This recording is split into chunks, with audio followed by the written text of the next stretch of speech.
бүгүнкү күндө COVID-19 каршы вакцинация дем алыш күндөргө жана майрамдык күндөргө карабай иштеп атабыз. Мобильный группа тобу түзүлгөн, үймө үй кыдырып, чакырган жарандардын үйүнө барып вакцина салып, ар кандай организация, учрежденияларга барып, мындай айтканда, жумуш учурунда келе албай жаткандарга жумушуна барып вакцина эмделүүдөн өтүшүп атат. Вакцинадан коркпоңуздар, эмдөөдөн өтүңүздөр, өзүңүздөргө өзүң ден соолугуңуздардын камын көрүңүздөр. Этаптан турат. Бүгүн биринчи этапты алсаңыз, 21 экинчи дозасын алсаңыз.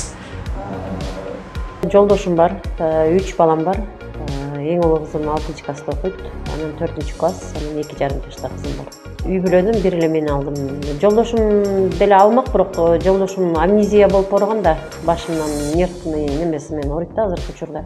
Ошон үчүн ага вакцина болбойт деген эме келген да. Туура эмес маалыматтарды, эмдөөлөрдү элден угат экенсиң, элден эле немеден жанагы телефондон келип атат, интернеттен келип атат.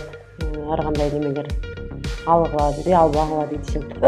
Ар кимиси ар кандай неме кылышып, ошодон улам карапайым элди неме кылып коюшту да. Мындай айтканда зомбировать этишип.